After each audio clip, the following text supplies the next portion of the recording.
Good morning, everyone. Thank you for joining us today for month three, kind of the capstone uh, recap, if you will, of month three's content, which was all about getting into our project plans. And let's just review a little bit about what we looked at in our self-paced content. Um, can you, if in the chat or using kind of the raise your hand button in Zoom, ha, was how far along were you able to get into the content, if at all? Let's just get a sense of where we're at in that. Sorry, Kristen, do you mean did I finish the content for month 3? Yeah, yep, Yeah, yep. I finished it. Oh, excellent. Cool, cool, cool, cool. Very good. Most of it. Okay, perfect. Okay, so just a quick recap, and I do apologize. I am fighting a cold right now, so things are a little congested, so I apologize if I lose my words here. But in this month, we looked at getting into our project plan, and we started out with kind of why projects fail, which for those of us who went through the content probably could resonate with a lot of those reasons why projects fail, ranging from lack of leadership to not having defined goals, right? There's a lot of reasons why projects can fail. And one of the reasons why we hope that you're all a part of this, program is to mitigate as much of those risks as possible by putting in the time, right, to plan your project. Then we went into talking about a strategic plan versus an action plan and a project plan. I know all of us here are professionals in this economic development space, and so live and die by plans, ad nauseum, right? And just one of the things that we typically see is a lot of focus on the strategic plans, which are important, but moving that strategic plan into an action project plan to get the singular thing done is where a lot of things kind of fall apart. And that's why we created Main Street Accelerator to really focus on that project plan. And I think that if you were able to go over the content, the Niantic Main Street example, I thought was just like a really simple example of how Niantic Main Street took kind of their strategic goals and then filter them into project plans. So if you haven't been able to look at that example and the content, I definitely encourage you to. It was a good illustration. Then we brought up this concept of the logic model that the guest speaker Ashley from United Way presented. And that's using the logic model, which folks who've been in the nonprofit space for a long time, this could be very familiar to you. But the reason why we brought it up here is, again, let's break down silos in our work that we're doing downtown and the work that we're doing on Main Street and see how what we do today can impact, tomorrow, but then like next year and the years following. And how can we design our project to be a little bit more long lasting, a little bit more sustainable? Let's make sure that the work and effort and investment we're putting in today is just not gone tomorrow, right? Tied to that is this really critical piece of our evaluation plan. And so if we're not kind of codifying, quantifying our current status of our world right now in our Main Street, whether that's we're focusing on vacancy, if we're focusing on changing negative perceptions, how are we going to know if we were successful if we don't measure it? And so that's why we want to think about our evaluation plan from the beginning so that when we're wildly successful, we have the data to say we started at A and now we're at Z, right? And this is critically important for that fundraising, that storytelling piece that we'll get to in the next couple of months, and also important for community buy-in. We all know there are people in our communities that will always have something negative to say.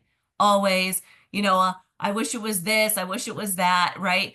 But when we have a data story to tell, Like, no, actually, have you been downtown? We've actually done a lot, right? And so when we're thinking about our project today, we want to think about those metrics that we want to be focused on throughout the launch of our project and into its kind of operations. Then we get into creating a budget. Um, and the biggest kind of takeaway for that budget, for those that went through the content, right, is if we think of an event, it's very easy for us to like, okay, we paid for the chairs and we paid for the marketing flyers and we paid for public safety to be there. But let's think about the true cost of everything. All the, the people time that was involved in that, any overhead that you as an initiative might be incurring, let's wrap that all up into our budget for our project. So when we do find the money for the project, right, we're supporting the whole organization, not just a one and done one-off project. Again, I hope you're seeing the theme here, right? We're talking about sustainability, longevity of the work that we're doing here today. And then lastly, we get into this project plan, bringing everything down into one specific thing we want to launch and get off the ground there. And that is kind of the whole crux of what we're doing here in this program. And I saw shout out to, I believe it was Enfield and Bethel for taking a stab at the project plan. So that was cool to see in your collaboration workbooks. Great job. Before we get into our guest speaker for today, wanted to just open it up to the group and see kind of any high level takeaways or questions that you had from the content or where we're at in the program. I just had a quick comment. I think I'd sent an email about it, but the module, the strategic plan, action plan, project plan in the video, what the wording was versus what the image showed didn't match. So I had found that confusing in terms of strategic versus action versus project plan. And there was a point where it said, first you do your strategic plan, then you do your work plan, then you do your action plan or something along those lines, but the actual image showed something different. So that was a little confusing because it actually, what I gleaned was that one of them, like the work plan and project plan, or maybe were considered the same thing or vice versa. I can't remember, but I just, in terms of learning, I found it confusing and I had to go back. Thanks, Christina, for bringing that up. And also, just a quick sidebar, meant to start off with this. Huge apologies. We just found out we're having major email issues with the emails that we've been sending out. So, Christina, I think that email didn't get to us. So apologize that did not respond to your email there. So, for whatever reason, I guess it was because we used an emoji in the subject line. They were getting quarantined in our firewall here that we have. So we have not received replies to those emails. So we were not ignoring you. We were not at all. So sorry about that. No We will, worries. And yeah. yeah, and I think the difference was, I'm looking at my notes. So like there's reference to strategic goals versus strategic plan, which to me they're a little bit different, but that made the learning kind of confusing because I'm thinking they're going to be talking about the plan, but then the goals are like, it was actually talking about goals. And then I think project and work plan are used synonymously as different from action plan, but again, the graphic showed strategic goals, work plan, project plan, but technically what it said in the module was that project and work plan were the same.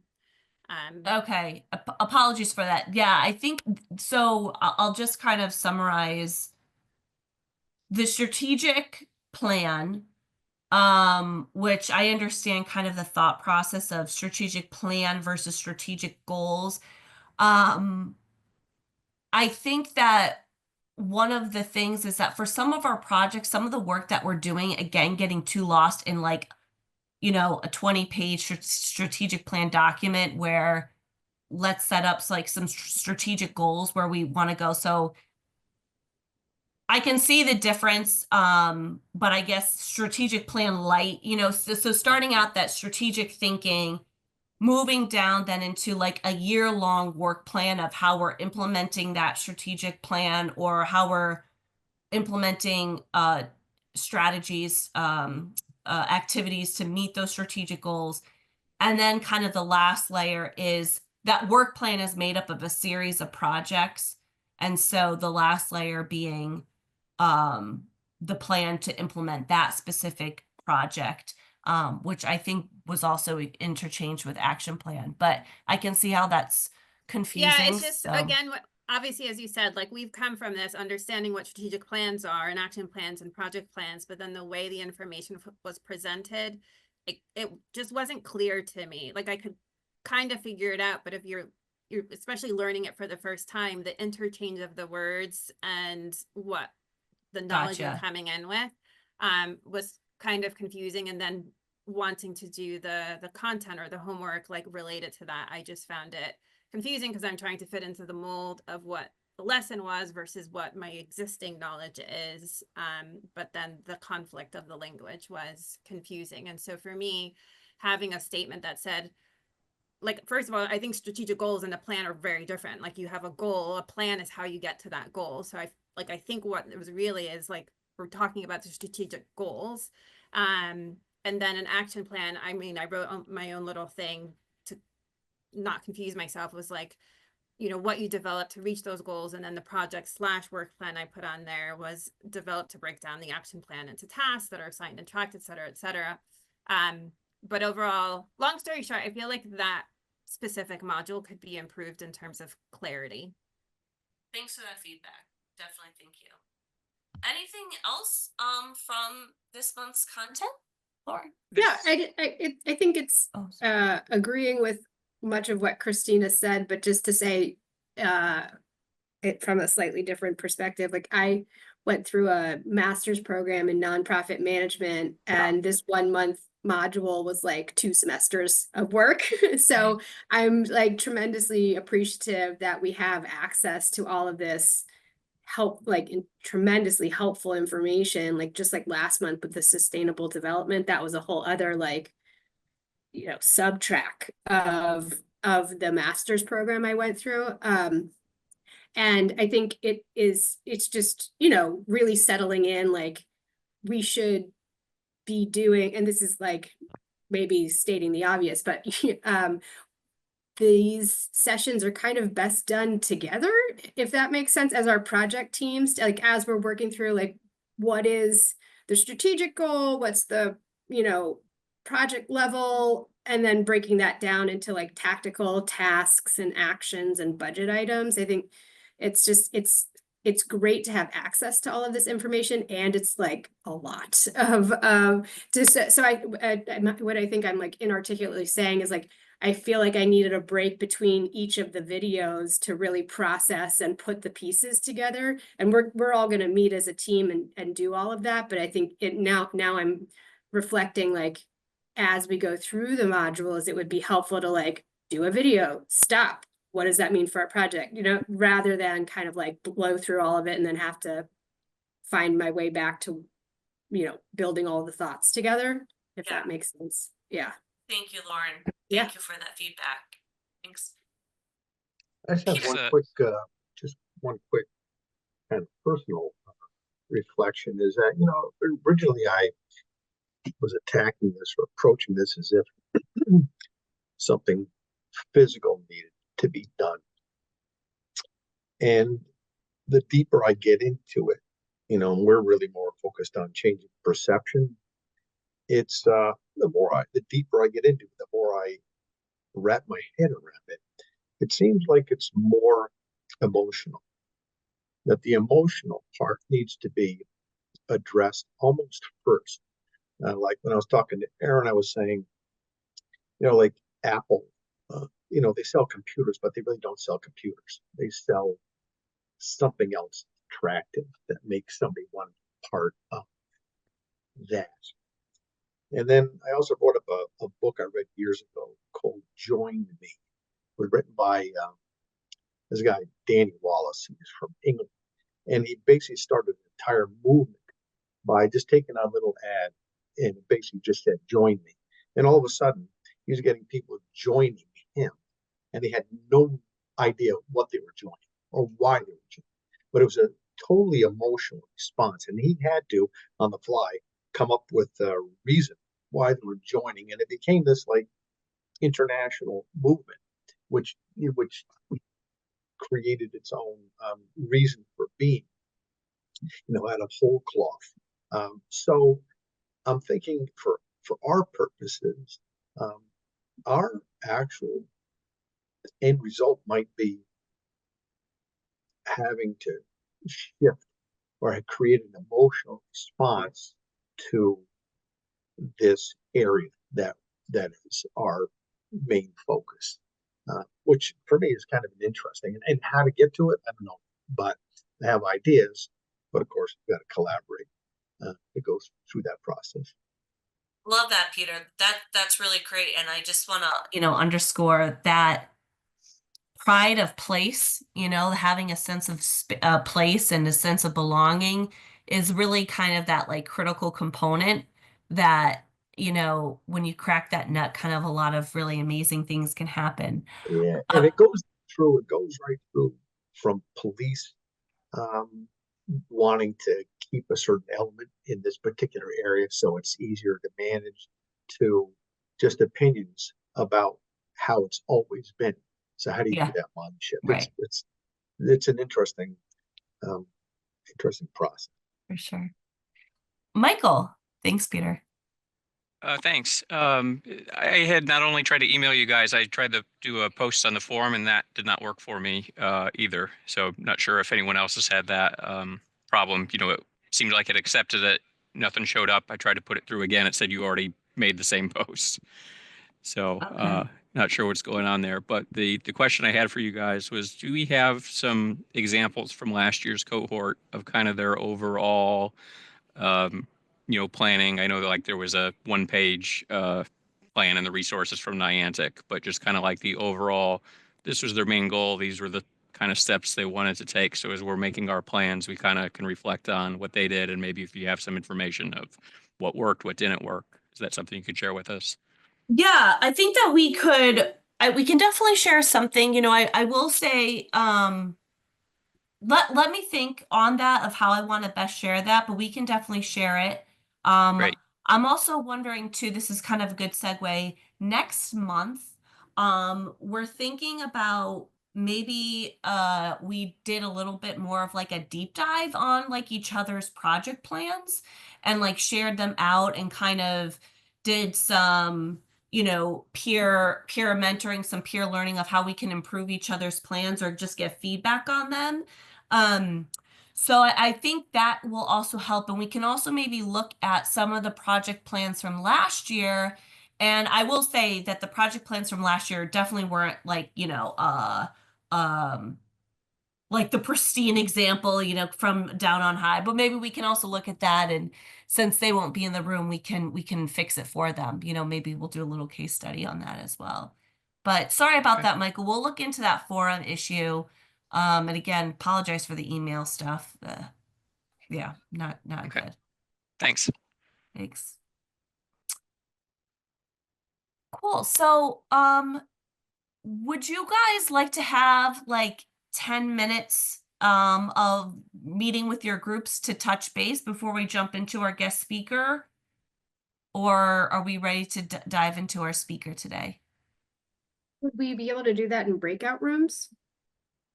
Yeah, and Yeah, go okay. into breakout rooms. Yeah. Sorry. Then Yeah. yes, that would Breakout rooms? be helpful. Okay, great.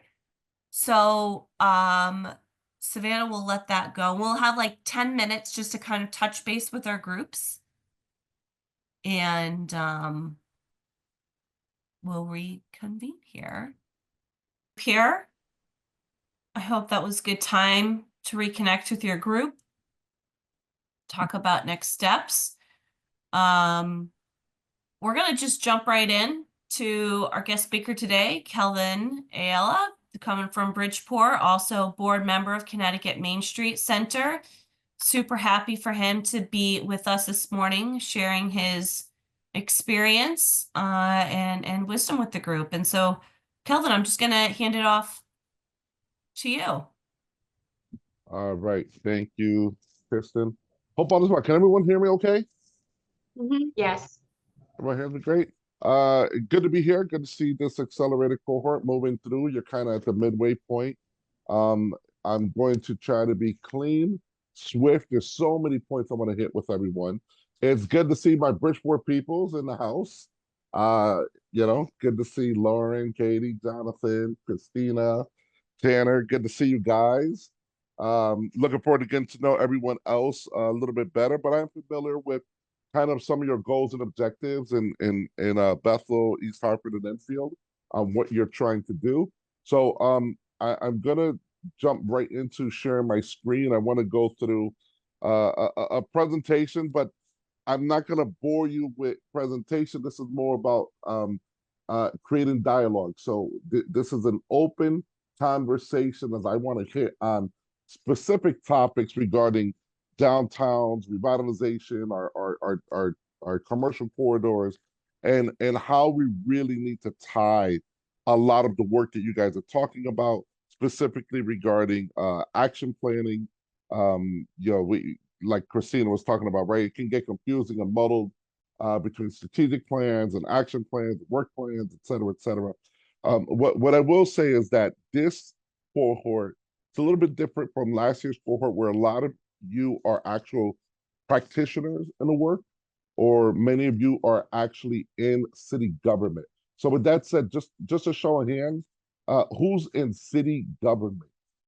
Um, Show of hands to the city government. I got 1, 2, 3, 4, 5. So for every group, we have practitioners within city government where conceptually, we're not talking about anything new, right? Connecticut Main Street Center, yes, we have best practices we know work. We know how to support um, downtown managers. But when we talks about getting people together and focused on planning, everyone here has been at the table at working and putting together plans. All right. So we've been planned out. My problem from a practitioner standpoint is we need to learn how to better execute. And I'm not just talking about executing the plans. There's more to execution. And Peter kind of touched on it, right? This is not about one-offs. This is not about projects. This is not about, we need to start drilling down and really getting to the true pain points as to why we're losing. The talk of revitalizing our downtowns in the state of Connecticut is not new. We're going to talk about why we're losing. So I'm going to share my screen. I'm hoping I can do this. Where is my screen? Oh, hold on. I apologize, guys. I think I've You lost see my it? present. Oh. I think I've lost my presentation. Where I'm. Okay, let me see if I can share. Here we go.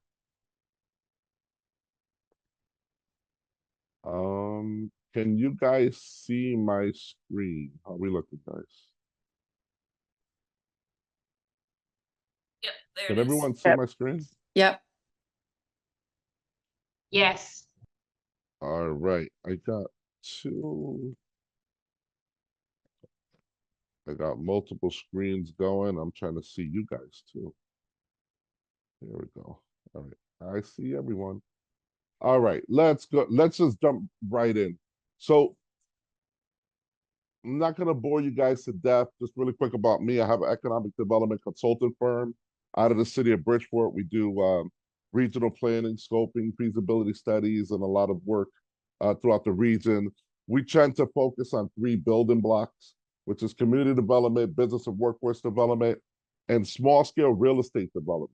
Until we are tackling all 3 of these areas and components, we're really not tackling the true essence of economic development. So I think it's important, and we'll talk a little bit more because I like to define some common language that we'll talk about. But I have over 25 years in entrepreneur and planning experience and business development experience. And as Kristen said, I am in my second year as a board member with Connecticut Main Street Center. So let's talk about defining key concepts. So there's an opportunity for you, right? In who wants to tell me who is define a stakeholder? What do you consider a stakeholder? Anyone want to chime in? I would say anyone indirectly or directly impacted by our project or a project. I will accept that as a accurate, pretty good answer. Tactical urbanism. Anyone wants to take a stab on what they feel tactical urbanism is? I'm sure some of you, most of you probably heard the term. Anyone want to take a stab? I've Say always it. considered it to be doing things in your community that maybe aren't completely allowable initially, sort of taking the streets back. Rogue That's a placemaking. start. Someone want to expand on that? That's a good start though. I was going to say using design to indicate things that don't need to be said with words, but just create an environment that naturally directs people to do something or to feel a certain way about something. Gotcha. There's one more component that you guys are missing. I said rogue placemaking, but I can't remember. Like, or not. Yeah, I'm gonna shut up then. I do like that term rogue though. Sometimes it's better to ask for permission later. But there's still one more piece you guys are missing. Anyone else want to take a stab? I'll let you guys off the hook in the interest of time. Go ahead. Inner city slang. How about that?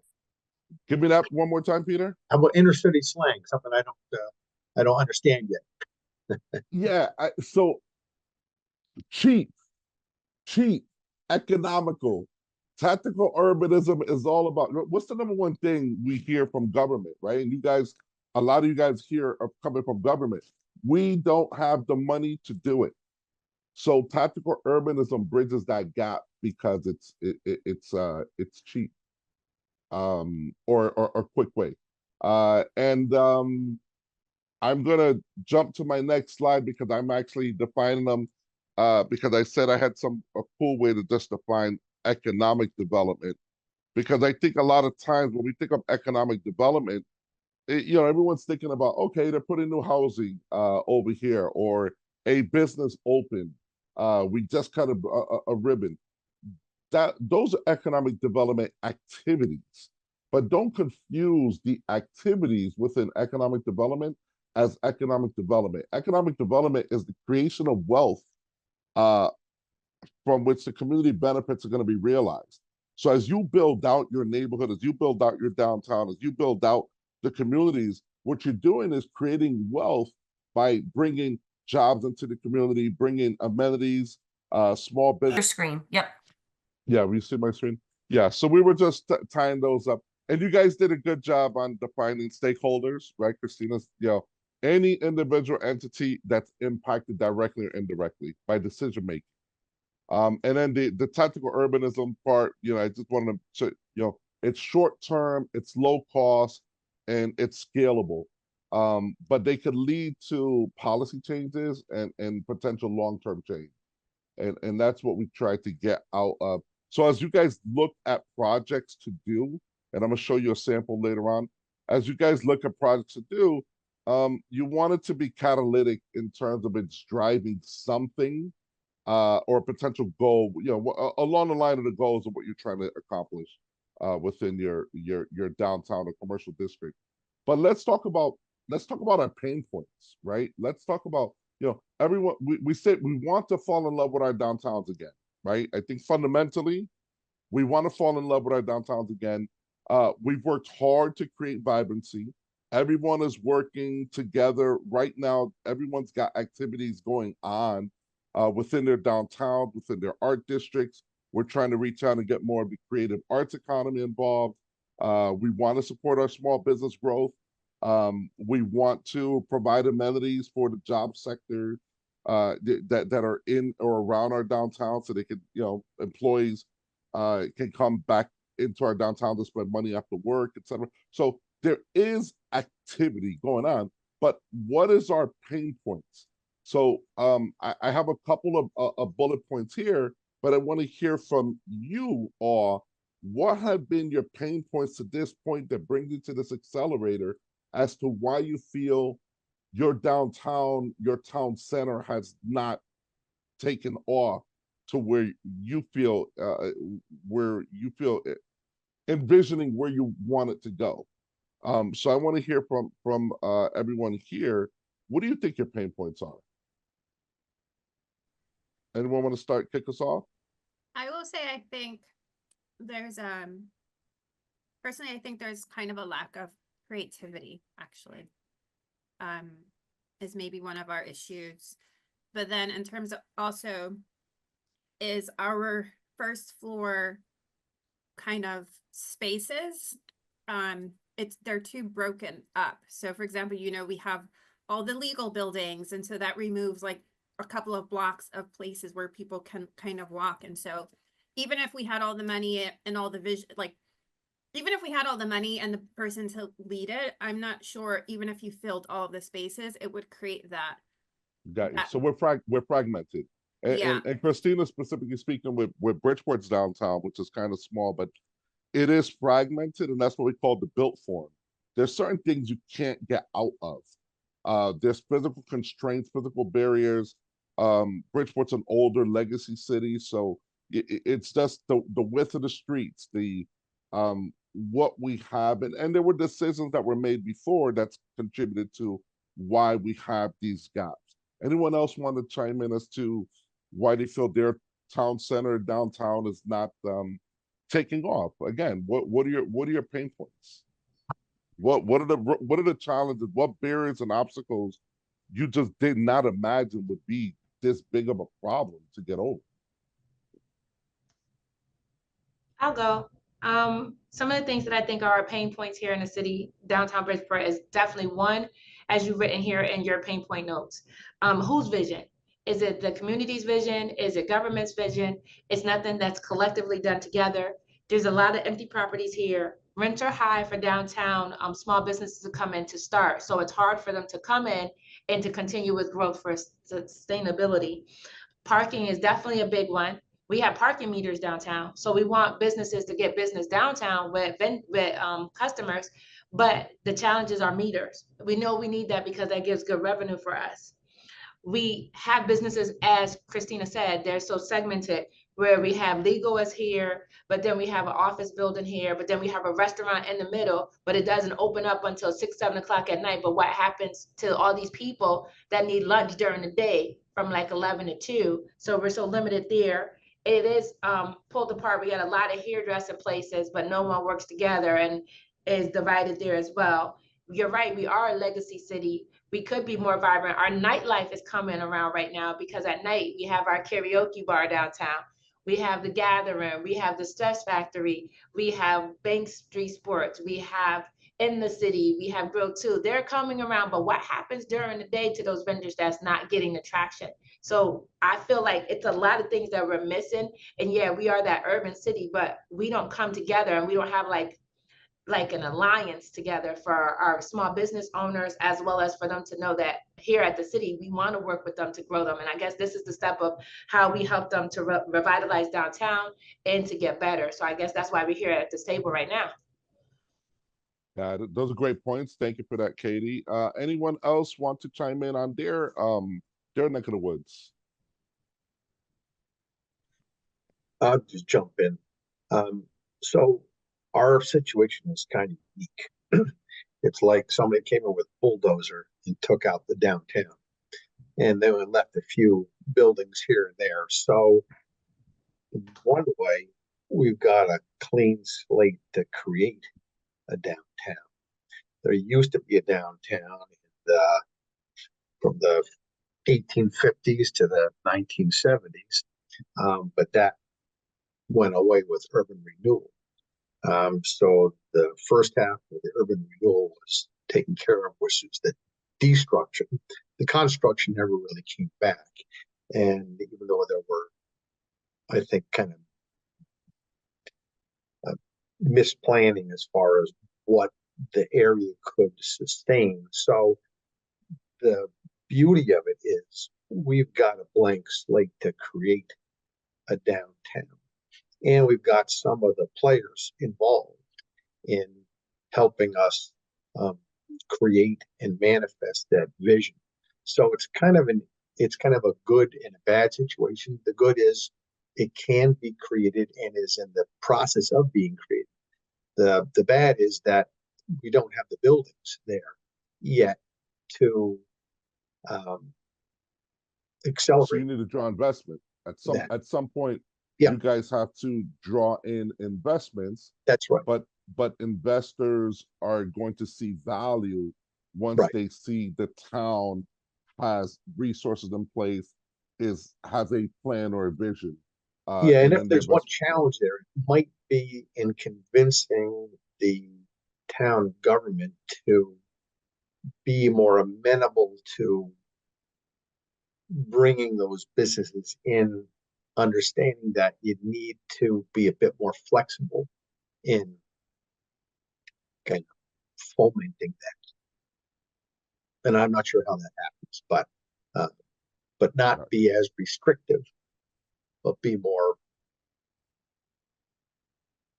open. Gotcha. Understood. Thanks for that.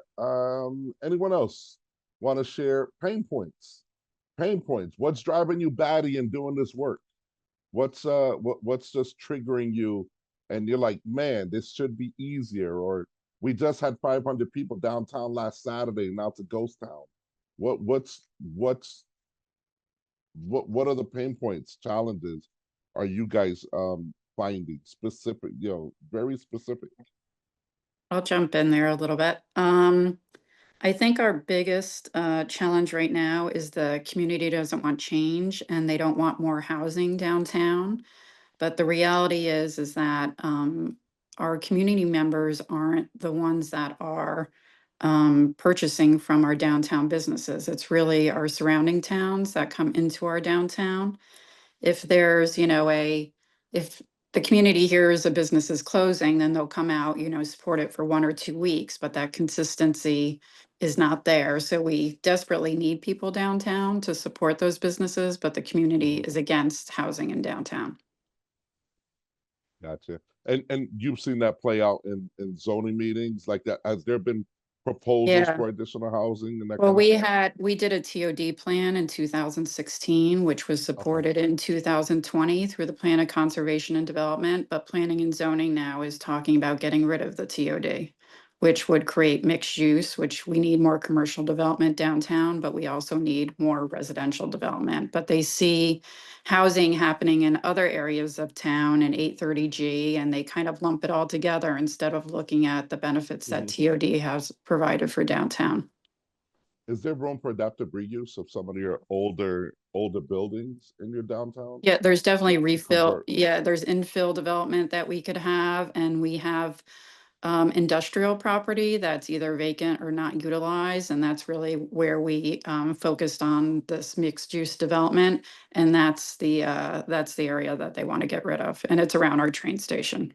We do have a train Gotcha. station downtown.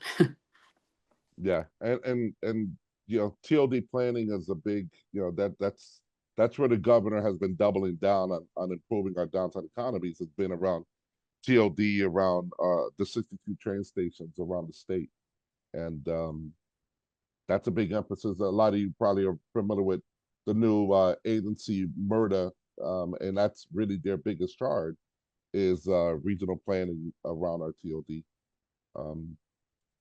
Any other pain points? And the reason why I wanted to talk about this is, again, all of you have been in rooms. You've all done community engagement. You've all been part of plans.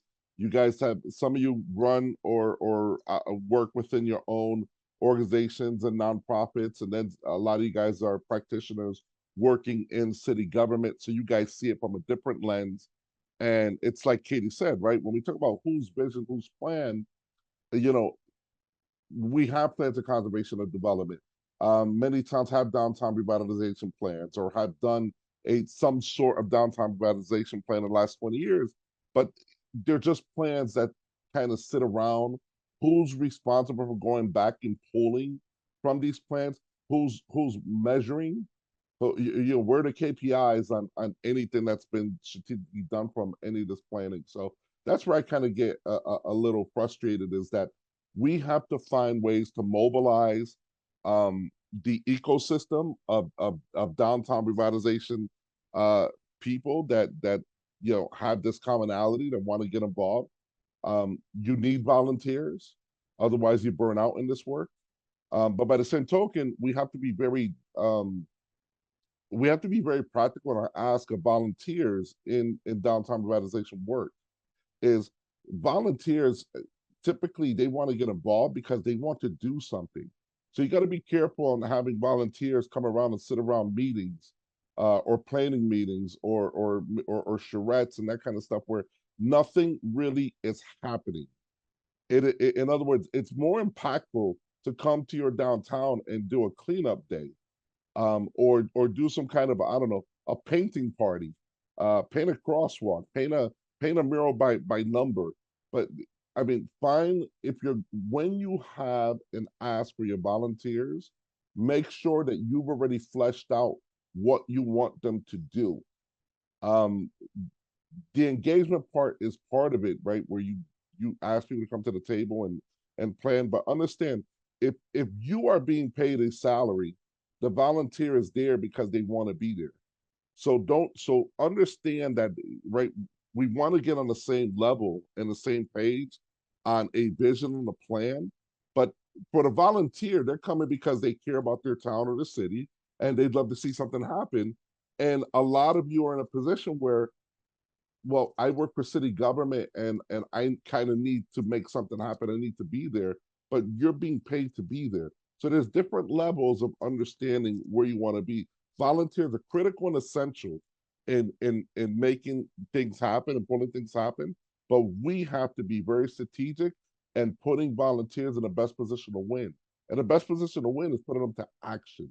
And that's why those action plans are really important. We're going to touch about it. So this is how I want to summarize on some of the things, because to me, it's not about, when we talk about the pain points, I think we're so quick to want to do something, and we need to change the strategic mindset of all of us within this work. This is more leadership development than anything. We need to change the mindset of the stakeholders within the downtowns and town districts that we're trying to revitalize. And in there, we need to understand that downtowns are about human connections. People just want cool places to go to. And if you lack cool places, then it's going to be more difficult to bring people into your town district. Very simple. Downtowns don't have parking problems. That's a fallacy. I get so sick and tired of hearing people about talking about, oh, well, we have meters, we don't have meters, we lack parking spaces, we don't. Let me tell you something. When you have that one event that 1,000 people come to, they figure it out. How they're gonna get there, how they're gonna park, where they park, they Uber, they lift in, they get dropped off, they take the bus, they walk. There's a reason they got there. It's because they wanted to be there. There was something happening they did not want to miss. It is the nature of man. We don't want to miss something cool. They're going to figure it out. So we got to get out of our heads that parking is a problem. We have parking assets all around. Now, yes, we need to manage our parking, but downtowns don't have parking problems. I'll give you a perfect example. When downtown started to falter was when malls became a big thing, right?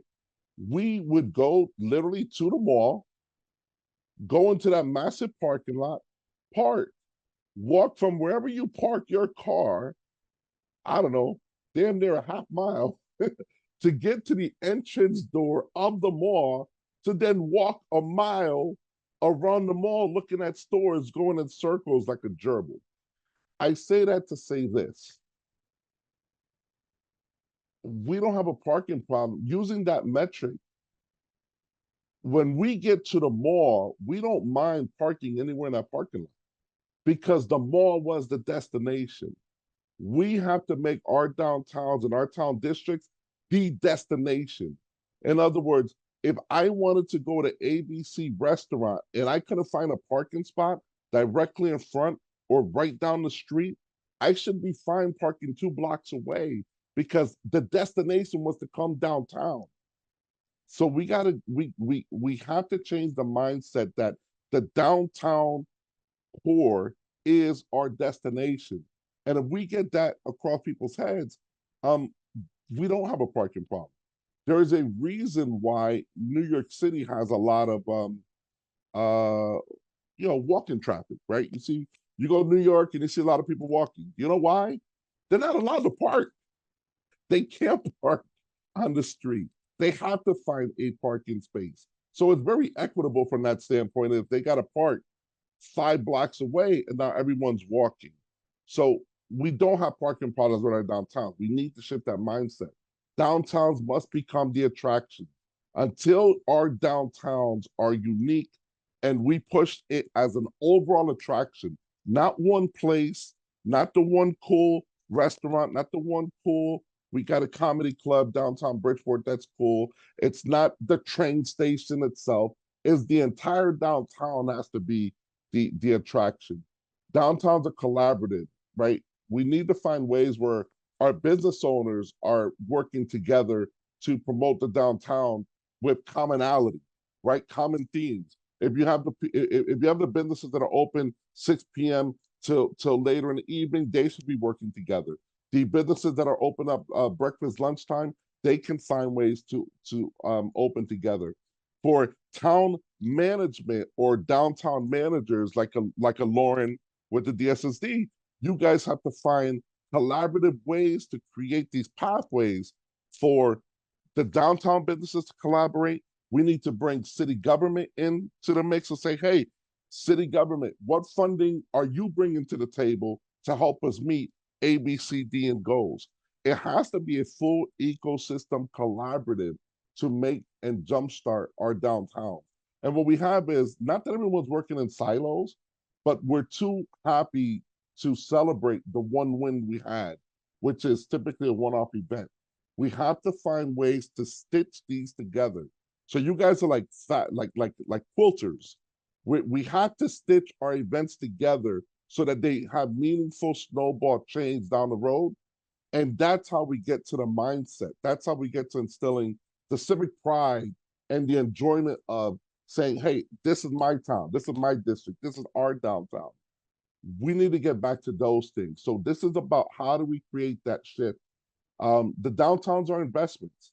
They're an investment of time. There's an investment of money. There's an investment of thought. There's an investment in practice.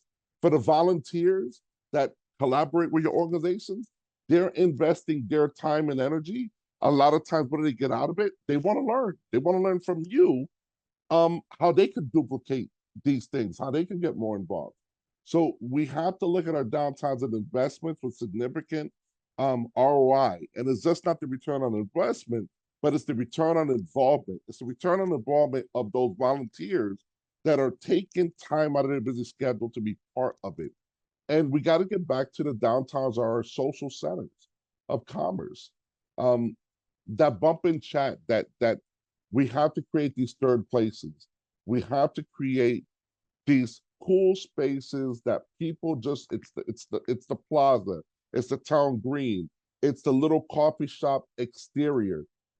Let's eliminate some parking spaces and activate those parking spaces permanently for bump and chat conversations or opportunities. Every town center and downtown is unique because your built form, your structure, your roadways, everything is different.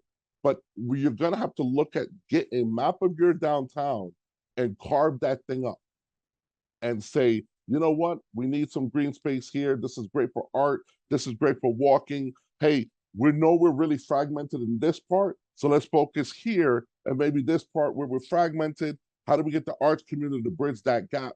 So now there's a reason to walk through that gap away and start merging these areas.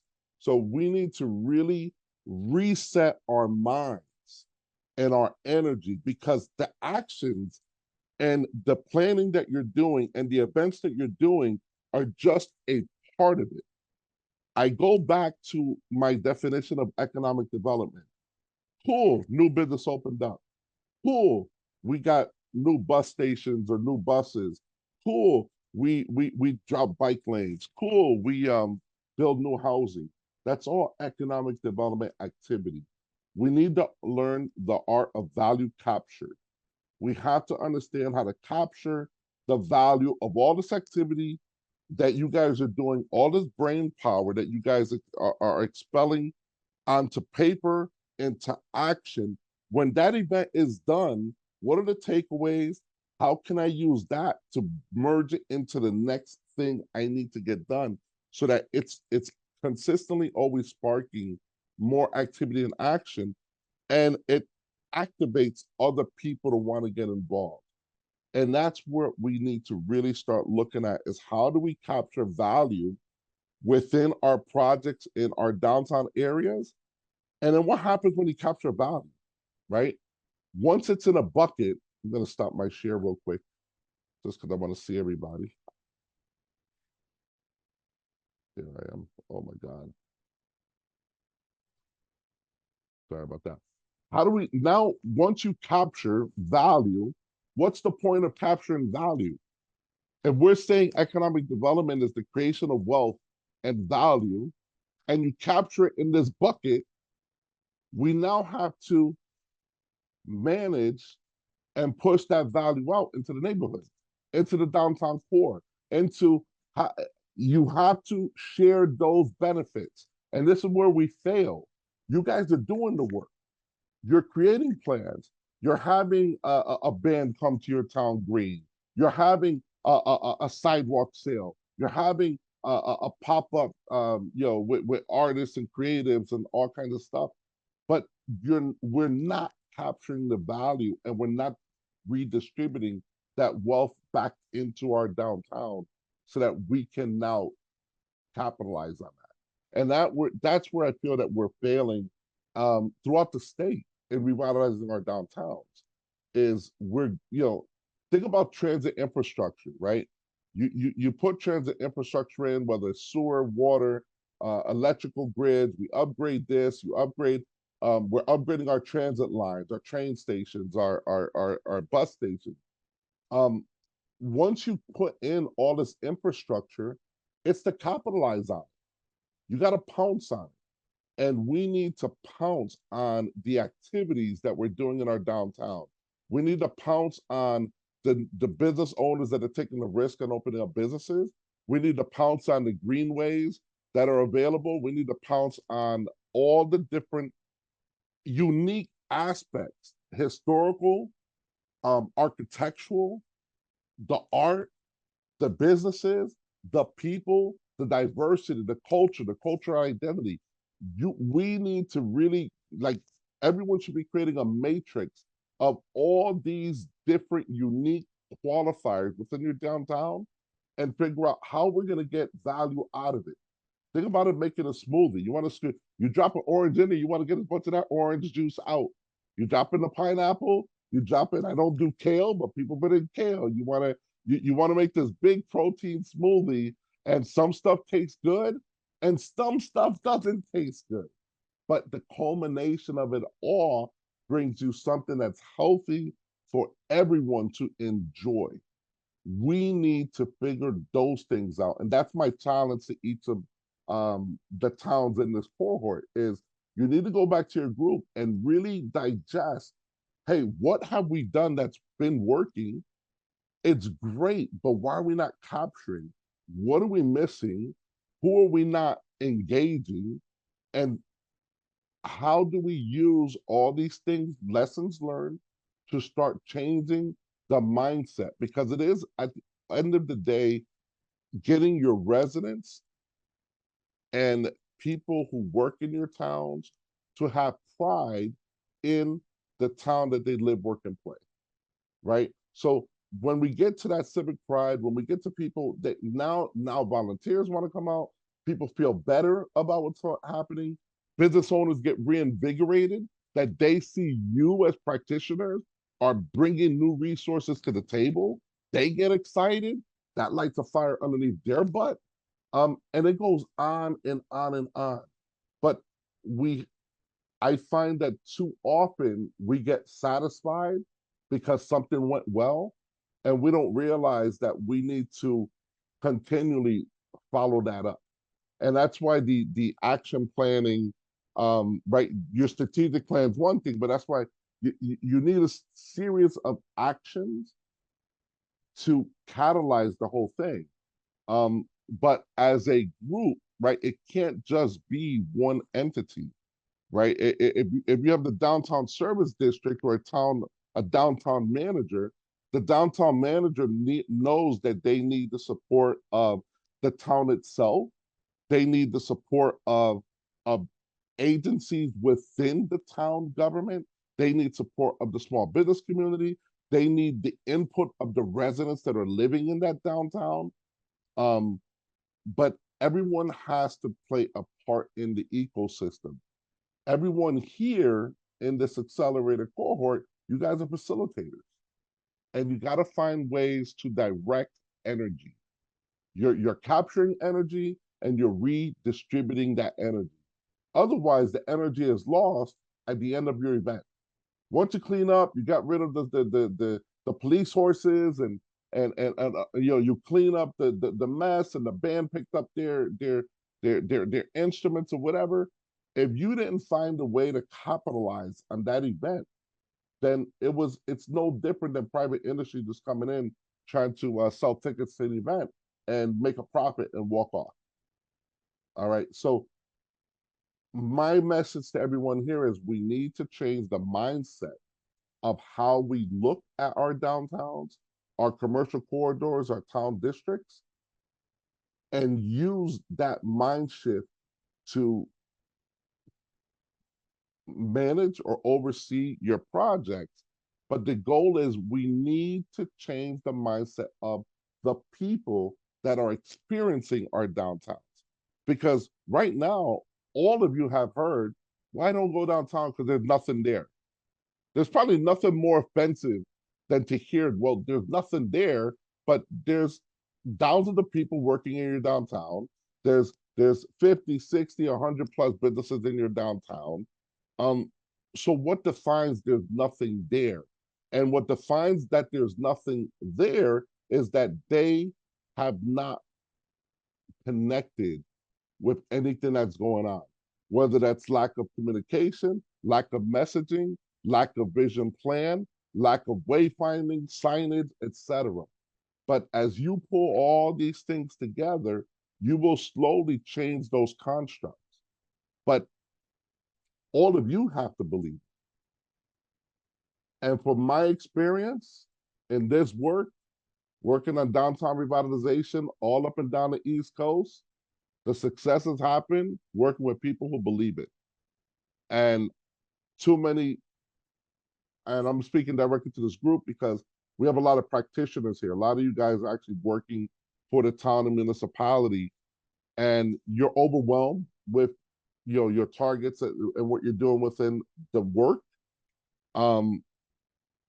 But it takes a different rooted sense of your work to say, I believe in what we're doing here. And this, so you guys have to become cheerleaders. Sad to say, everyone needs pom-poms. I've jumped up and down many a times for my city, but that's really what it comes down to is we need to be the champions of downtown revitalization, and we need to use all the tools at our disposal. And those tools are just not physical. My presentation today was really skilling you up on the mindset necessary to take on your projects and your roles. And until you guys can make that commitment to the mindset, you're just going through the motions. It's not going to work. And I'm just being as realistic as possible. So when we say we want people to buy in, they buy in when you buy in. and we can sense the falseness. The people can sense that there's no real tangible willingness to get this done or over the hump. So I want to stop there because I want to hear everyone else's feedback and bring this all together within the program. So just want to say thank you for having me. But now open discussion. You guys talk to me. Did I offend anyone? Does this resonate?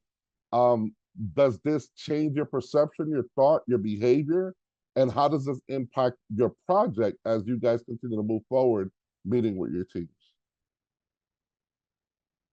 I'll just jump in and say thank you. You know, as someone who's physically situated in the one of the participant neighborhoods, you know, yeah, learning to control my facial expressions when people are like, why would I even bother with going downtown? There's nothing there. And it's just, it's so annoying. And so, yeah, it's not that frequent. It's not as frequent as it used to be. But also the like, you know, Bridgeport, why, you know, it's unsafe or whatever. And I think combating sort of the suburban mentality of like, I need to park right in front of where I'm going. Is my car going to be safe? Like, you know, just a sort of a lack of adventurous spirit is what is hard to sometimes get motivated to overcome. But so I really appreciate your focus on relationship building and mindset, like putting yourself in the right headspace, and thinking about how, because, you know, I've been in this role for 7 years now, and I've seen different groups come together to collaborate on single projects, and then we all break apart and we come back together for something else. So it's like, there's a real endurance that's needed for long-term, you know, building a collection of small things into long-term success. And it can be tiring because you don't have a consistent team to rely on. It's always, you know, and often it's all about how do we recreate a team collaborative environment. So it's, yeah, I really appreciate the reminder that you need to be long-term thinking and short-term action focused, and really like know that it's slow and steady. You know, it's slow and steady. It's not build a giant stadium or whatever, you know, no offense to anyone on the call, and then solve all your problems. You know, that's not the answer. That's just not the answer. It's at least for our downtown, you know. Yeah. Yeah. So thank you for all those reminders. That was really, feels good to feel acknowledged in that, like, oh, I feel that way and other people do too. Anybody else? I will add to what Lauren said that I think I liked most probably that downtowns don't have a parking problem, and the idea that people do want something cool to do and you will do anything to, like, you know, you're not so fussed about the parking. When you're annoyed by the parking, it's because you feel like you're, at least in my case, I feel like I'm going to a place and I'm paying for parking and I don't know what I'm paying for, type of thing. But and it reminds me, I don't think Pinkberry still exists, but I remember when Pinkberry was like a popular like yogurt place. They originally started in the middle of some like random place in LA. I can't remember where it was, and like it wasn't in the best place, but people went there like because it was a destination, because it was something to do. Or this place called Miss Favelas in Williamsburg, which I think is all developed now, but like before we used to go to Miss Favelas, and it was like in the part of Williamsburg and Brooklyn that no one would like go to, but like you went there because it was like mobbed with people and like the music and the drinks and everything else.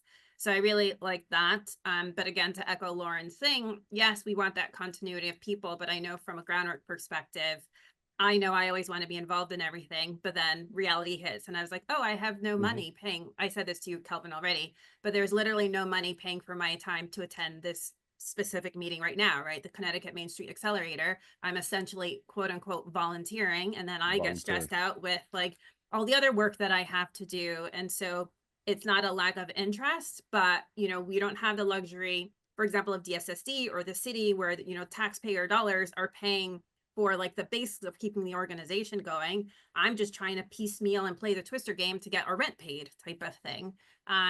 So I think that's also part of the challenge, is the reality of people having the the bandwidth, like financially, to do so, again, as Lauren mentioned. Good Let me- points. Let me just jump in for just for a half a second here, or maybe a little more. Part of what I've talked with Aaron about, well, two things. One is, we talk about risk takers, people, those individuals who take the leap of faith to jump into this undeveloped area to help develop it with a vision. But I said to him, I'm also a risk taker because I live here in Thompson. I bought the house and I had no idea what was around me, except I loved the house. But now, of course, I'm immersed in this huge historically significant area that's undergoing revitalization. But I also think that we can't forget the people who've already established themselves here. Once they get established, or once they start a business, or once they buy a home, we have to support them. We have to make them also feel like they did the right thing, and we're there for them. And here's what we hope to do, and help them feel like they're also engaged and involved in creating a perception and in manifesting an actual vision.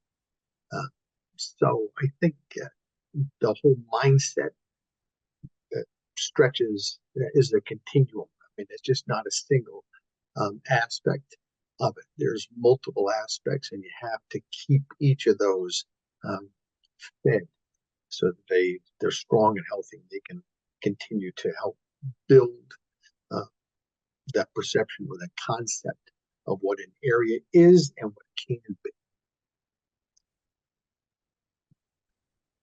Thank you, Peter. Kelvin, I just want to jump in. We're a little over time Yep. here. Did you have any last parting words, Kelvin? No, I just want to thank everyone for having me, and leave it to you to close out and talk about what's next on the accelerator. Yeah, thank you everyone for your participation today, and thanks, Kelvin, for your words. I think that the mindset, I mean, right, we could talk about our mindset, our community's mindset, everyone's mindset. It's such a critical component to really creating that sense of place that will drive all of our projects forward into a place of sustainability, for sure. And thank you everyone for sharing today. I just want to quickly show where we're headed to next. So tomorrow you will have access to month 4. This is where we're going to get into community engagement. We're going to talk about different ways we can talk about our project to speak to specific different stakeholders and understanding their agenda and their frame of mind. How do we need to communicate in order for folks to buy into what we're trying to accomplish? And kind of a big mini project here is creating a one-pager, like a one-pager flyer around your project where you'll put into practice these best practices in communication. And so there's actually a Canva template that you could use if you'd like to, if you don't have to use it, but not next live gathering, but the following live gathering, we'll share out each other's one pagers and kind of pitch our project. We'll get feedback from everyone. And so that will be a document that you can use within your community immediately. And so our next virtual gathering is April 3rd. And I think that we'll revisit our project plans and kind of do some show and tell, if you will, and again, have some peer feedback on that to see where we're at with our project plans. But before our live gathering, we'll be visiting you guys in community. Very excited to meet with all of you for our second coaching call. There'll be a coaching meeting in person. And excuse me. And again, apologies for the email mishaps that we've had. We will not be using emojis in our subject lines. So everyone will be getting emails from here on out. But in the meantime, if anything comes up, please do not hesitate to reach out to Savannah or I. We want to see you guys succeed, and we're more than happy to give you any support that's needed. So with that, thank you all for your time today, and have a great rest of your day. Thank you, everyone. Thank you. Thank you. Thank you, guys. Bye. Thanks.